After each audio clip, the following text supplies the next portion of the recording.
So lastly, can we end homelessness and how? Well, I don't think so under our current political economic organization, to be perfectly honest. And I know that would be an unpopular sentiment among all of my colleagues who are constantly telling people we can end homelessness.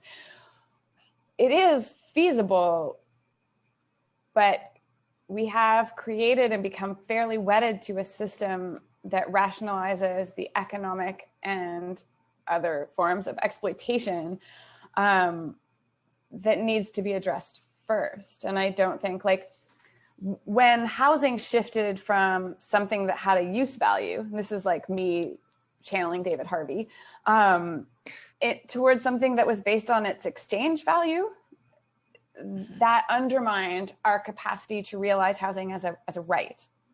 Because it wasn't about something that we used to live good lives. It was about something we purchased to sell, like purchase to improve to sell, to make more money. And it is now, I think, become such an important part of the capitalist system of growth in Canada, and in terms of individual families' plans for economic stability, homeowners, in the absence of pensions and other collective means of stabilizing economically. I am skeptical under those conditions that we can solve homelessness. And in fact, what I see happening is, rather than, despite all the research that we're doing, despite all of the activism that has happened, rather than contributing to the resolution of homelessness in big cities, especially across Canada, we're just seeing homelessness, the rates of homelessness skyrocket, and other rates go up in a really troubling way. Again, I'm thinking of opioid poisonings, and I see everything trending in the opposite direction right now. And in the absence of really bold political economic change, I am doubtful. Mm-hmm.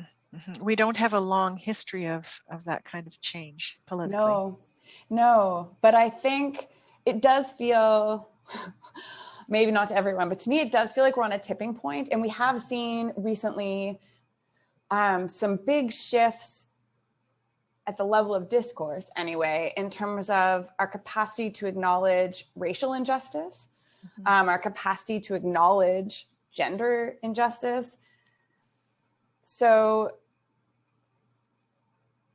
you know, I am comforted by this idea that things are still in flux, but acknowledging injustice is not the same of actually tackling it. And I'm not sure we're ready to go there. It took us, it feels like 100 years to just acknowledge race, class, and gendered injustices. Mm-hmm. Yeah. And I'm not sure that we have done much beyond that.